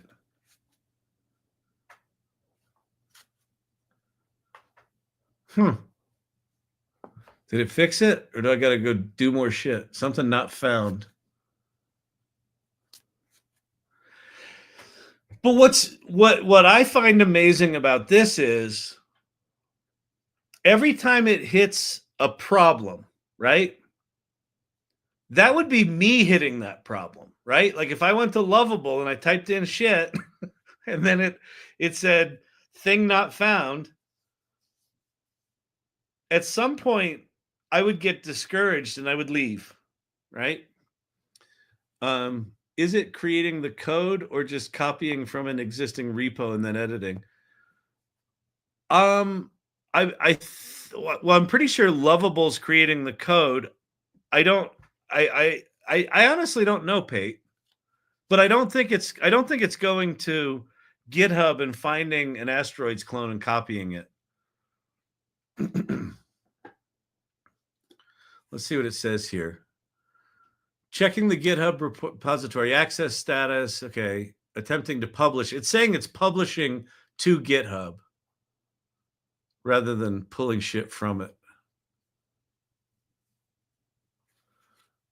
All right. Now it's doing a Lovable platform. It wants to connect to Supabase, which will allow it persistent data. Yes. Make the connection. Make the Supabase connection, please.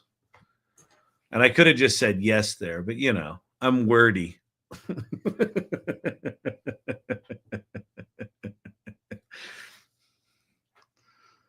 And I think I'm logged into the Supabase thing already. So because I'm a tab hoarder, I think I've got all this shit pre-connected. Keeps going to not found. I guess it's not found because that's the application that doesn't exist yet because it's doing all this setup for us. I think that just said Supabase connected. The Lovable platform is ready to transfer. Okay, Pate, here's the answer. The Lovable platform is ready to transfer the repository to your GitHub account for collaboration and code editing. It warns that Lovable doesn't keep a copy, so careful handling is advised. Should I proceed with the transfer? Sure. And if your next question, Pate, is why is it doing that? My next answer is I don't fucking know. Yeah, that sounds right then. Something it said earlier made it a bit more ambiguous. Okay, let's see what it's saying here in its instructions. Proceeding with the repository transfer, initiating repository transfer for the user. Cosmic Rock's Revenge. I like the name of the game it came up with. Accessing GitHub repository for verification, exploring source code for Asteroids clone, navigating to game directory contents, accessing controls.ts for game details. Is Docker running? Listen, you people with your do you have any qualifications, Kyle questions? The answer we have established over years now is no. I am not qualified to be here. I don't think it needs Docker, but I don't know. But look, it made code.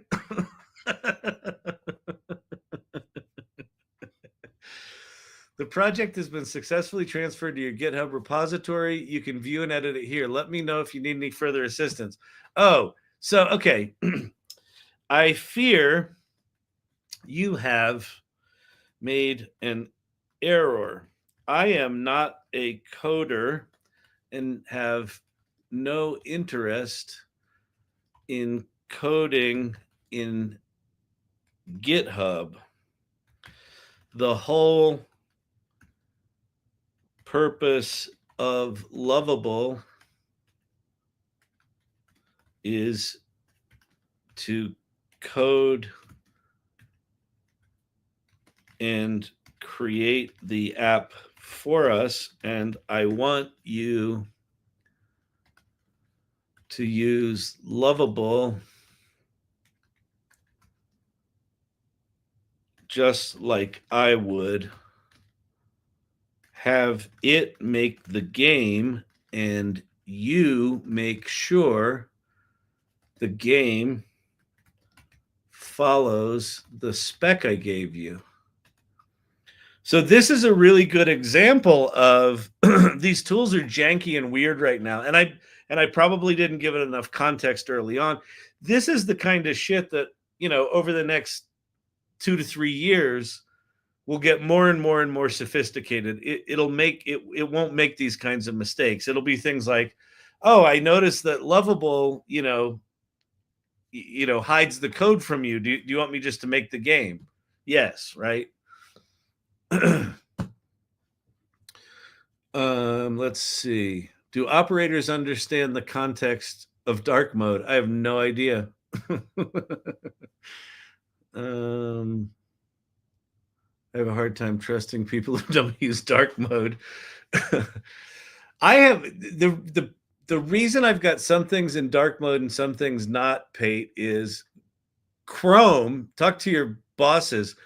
Chrome ate my Chrome profile on this computer, and I can't get it back. It's gone. I don't have Time Machine on this machine for some reason, and Google doesn't keep a history of browser profiles that I can find. All right. I understand your preference for using Lovable to create the game. All right. So I don't know what it's doing. I think I have no idea what it's doing. Let's see what it's doing. Using the chat interface for game development, resending the message to request game development, attempting to fix an app error, viewing logs for error diagnosis. See, this is the cool thing. Like, because it understands code, it's going to use Lovable in a much deeper way than I ever would. I asked 4.0 a question. It replied, "That's a damn good question, blah, blah, blah." Oh, that's pretty good. Yeah, I think ChatGPT's, they're upping the personality on it a bit. Any news on the deep dive after this is made? Which deep dive, Baked? Oh, the deep dive of... Okay, let's let this keep going. And let's go look at your deep dive. It read 45. So this is for Baked. So Baked asked the very simple question, which I think it's kind of obvious, right? If you're in AI, I think all of us are probably thinking this deep down.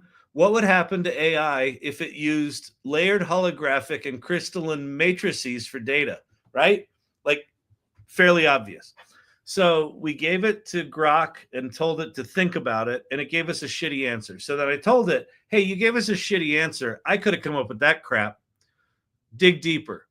So, and I turned on deep search. So it went to, it thought for 24 seconds, went to 50 sources, key points. AI using holographic and crystalline matrices could store vast amounts in small spaces, process it faster, and last longer. I think the last longer thing is the thing I'm most excited about with that tech. This might lead to super intelligent AI. The technology is still experimental. Yeah, Baked. This isn't real yet, with a 50% chance of adoption in 10 years and 90% in 20.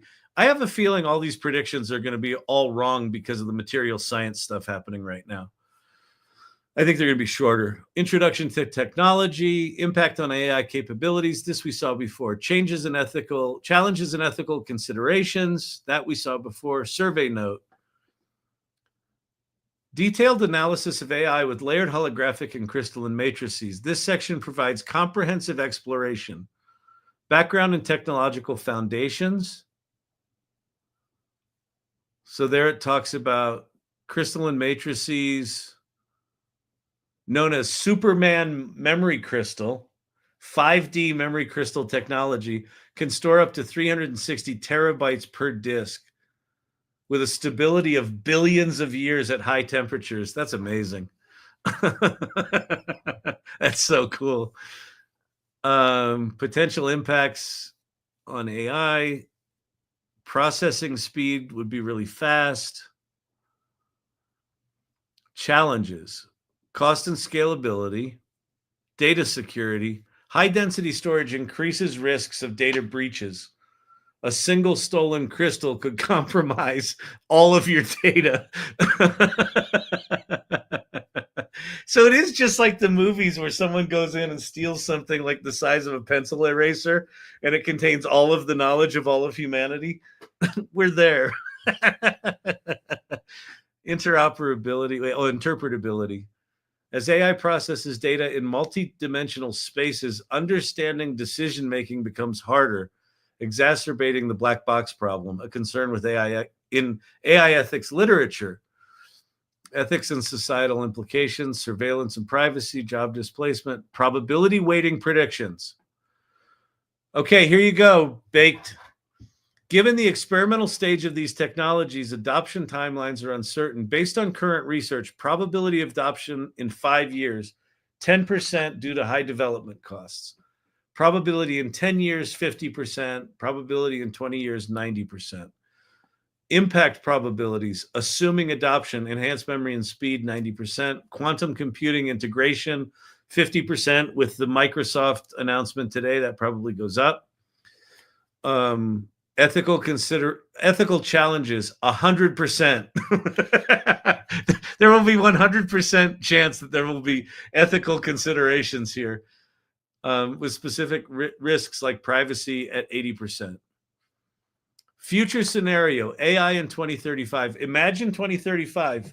AI systems use layered holographic and crystalline matrices. Data centers replaced by compact crystal units storing exabytes in book-sized spaces, reducing physical footprint. AI training. Training time drops to hours instead of months or years, enabling rapid model iteration for applications like climate modeling. Personal assistants store entire life data in a crystal, offering hyper-personalized services, but raising privacy concerns. Healthcare. Analyzed vast patient data in real time, improving diagnostics, but requiring strong data security, which you can't have strong data security because the quantum computers have cracked all the encryption. Autonomous systems, self-driving cars with onboard AI processes data instantly, enhancing safety, but increasing dependency. That's an interesting one.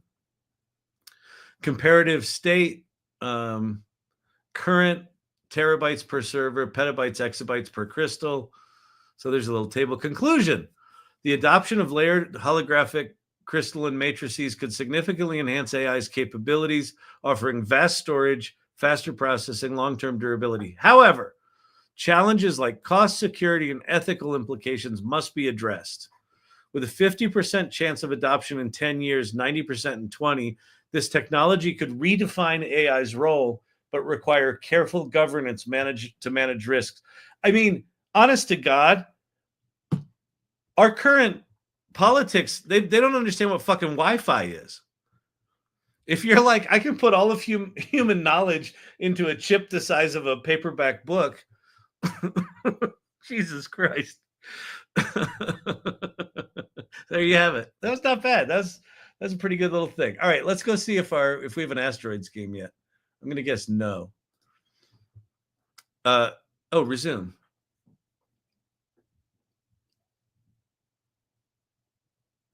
All right, that's off.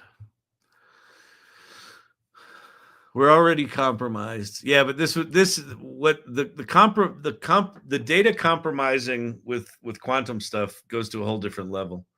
Because right now we're all personally compromised because we voluntarily gave our data to Facebook and Google and everyone else, and now all the third-party companies have triangulated everything. So that's on us.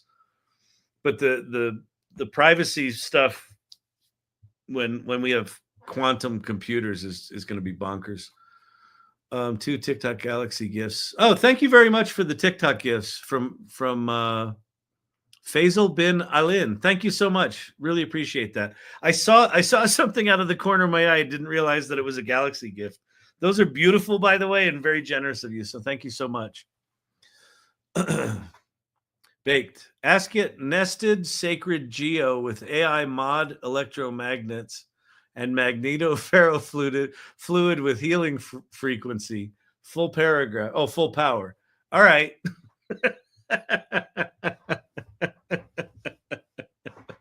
All right, let me go back. So, I guess this thing won't work. Is this still going? Oh yeah, it's still going. All right. So look at all the steps it's doing on our behalf. Ooh, do we have a game? No. Okay. Let me go back to this for a second. We'll go back to Grok. Okay.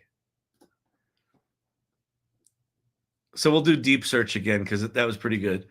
Okay, let's take it a step further.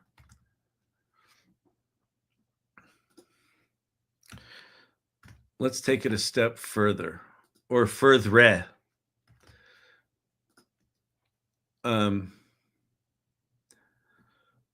I want you to think about AI in the context of sacred geometry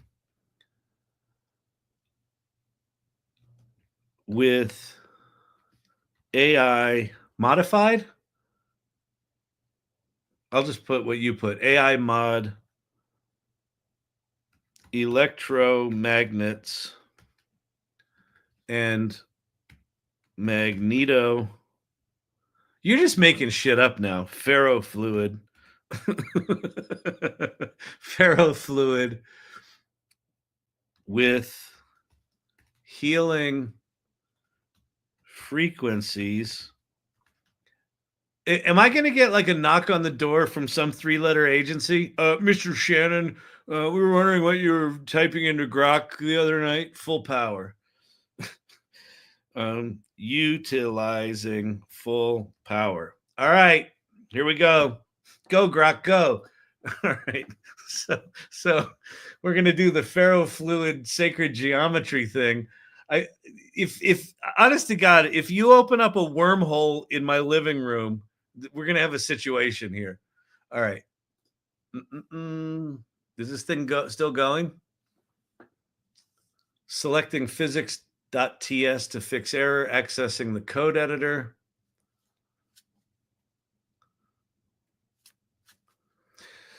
So here's an interesting thing. So because I gave it a really complicated software spec, having used Lovable, like I would be playing an Asteroids game right now because I don't know what I'm doing. Because this thing knows what it's doing, it's using all sorts of libraries and things like that. It's going in and editing code and trying to fix shit on its own rather than letting Lovable do that. So this is taking a lot longer. In theory, this is going to make a better game than I would have produced, but we're just watching it code. It's the engineer that can't make a game. Yeah, so there's a guy in the AI Salon named HT Snowday, and he did this contest with 40 of his people in his company, and it was a 30-minute contest, and the challenge was make a game using AI, and it has to be a game where shit falls from the sky and you catch it, and it's got to be web-based and whatever. 40 people did it. The fastest game was produced in like 2 minutes by one of the customer service people. after a half hour, the only people that did not succeed in making a functional game were the engineers. And then he went back and did analysis of the prompts, and not a single engineer used the word game in their prompt. They had the burden of knowing how to code a game. And so they couldn't code a game. But the people that just said, give me a game where shit falls from the sky and I catch it, they made successful games. So that's, I think, what we're experiencing here. The game is encountering a WebGL context creation error, which persists despite several attempts. Would you like me to explore alternatives? I'm going to say, try to let Lovable solve this for you instead of you fixing the code. Let's see if it does that better. Pate pin. Really complicated software spec? Well, no. Sorry. Really complicated software spec for me compared to what I would have put in it. I'd have just said, make me an Asteroids game. The fact that it specified libraries and you know, all that sort of shit, that's the shit that's way beyond. So no, that was a very, very simple software spec. Good point. HT was on the live earlier. Oh, that's so cool. That's so cool. All right, beautiful. All right, we'll watch this for a little bit more. The game is encountering a WebGL. Wait, would you like me to explore the alternative solutions? No, have Lovable fix it.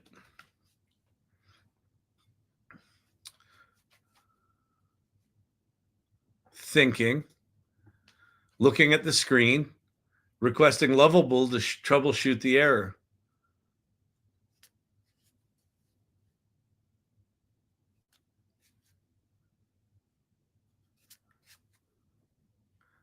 It's still encountering it. Let's see. Edit, select edit. Oh, it looks like Lovable's hung.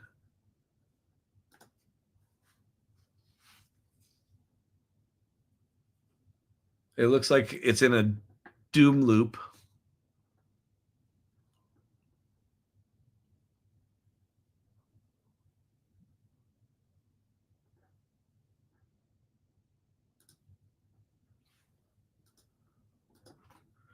Try fixing the error.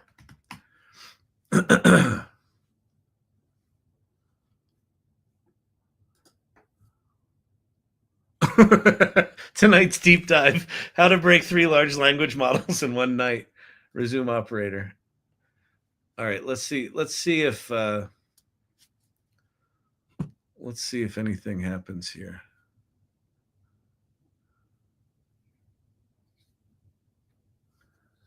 Yeah, Lovable's clearly in a bit of a mess.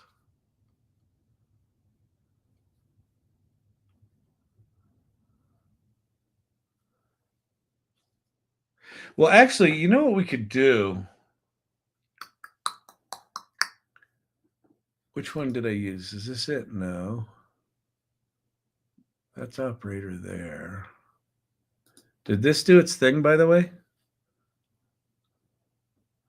Welcome to Chat ADD.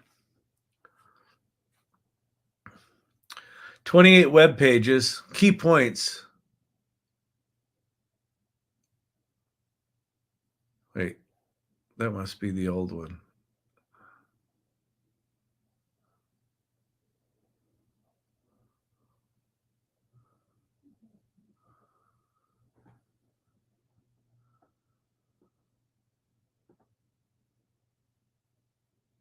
Did it not?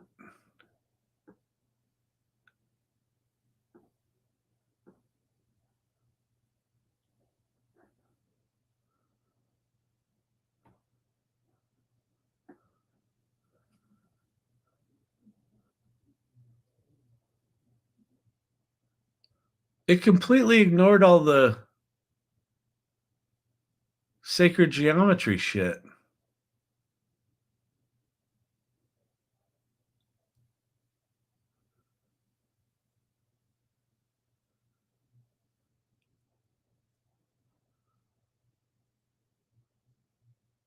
Huh. I'm going to ask it.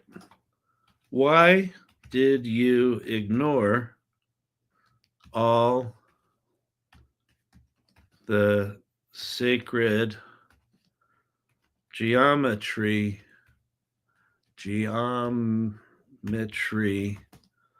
stuff I gave you? Let's just see what it says. You're absolutely right. I didn't fully address sacred geometry, electromagnetics, magnetic fluid, healing frequencies. I got caught up in the layered thing. Let's dig into a fresh angle. Core components and their roles. Sacred geometry. Electromagnetics, magneto as a responsive medium.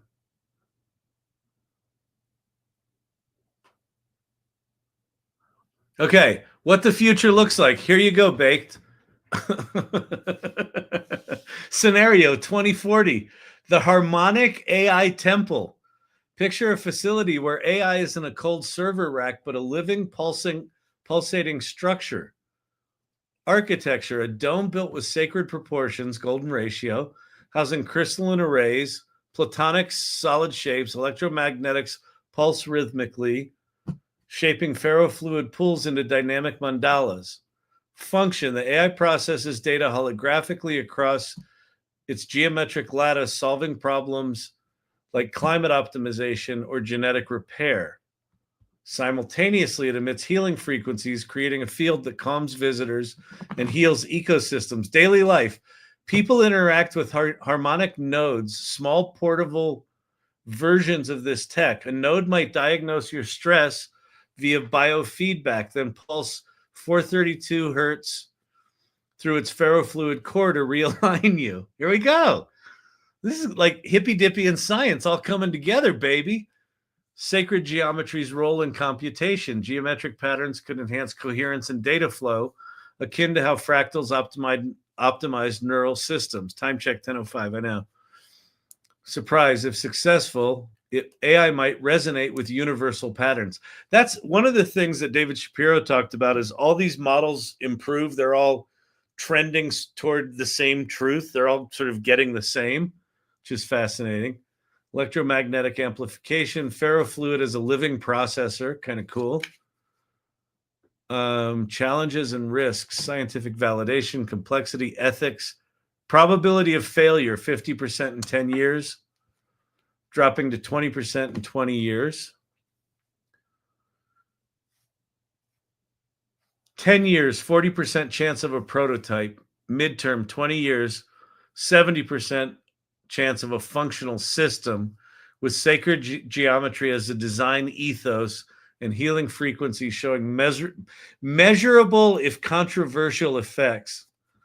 50 years, 90% chance. Radical vision.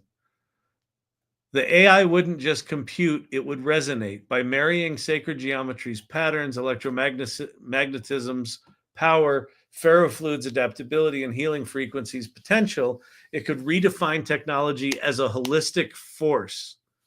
In 20 years, we might see AI not as a tool, but as a partner in aligning humanity with cosmic rhythms, though proving it works will be the battle. The deeper surprise, if it taps into uncharted physics or consciousness, it might challenge everything we know about intelligence itself.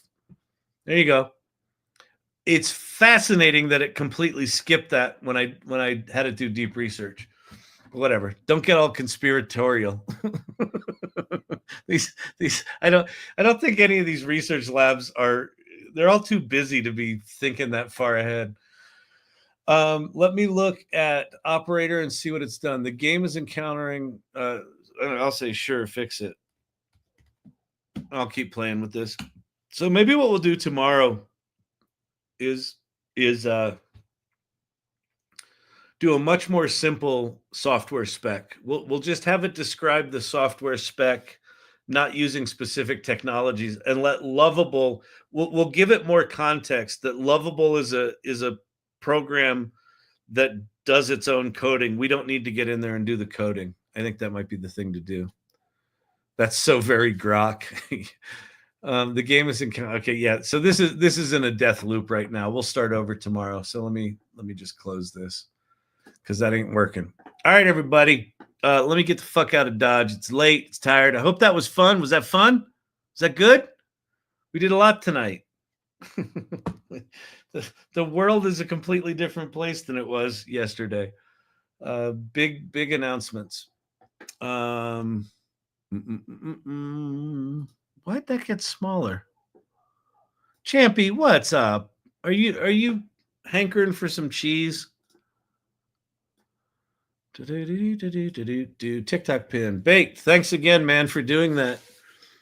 You help spread the tech and the community. Thank you, Baked. I appreciate that. Yeah, listen, I mean, here's the thing.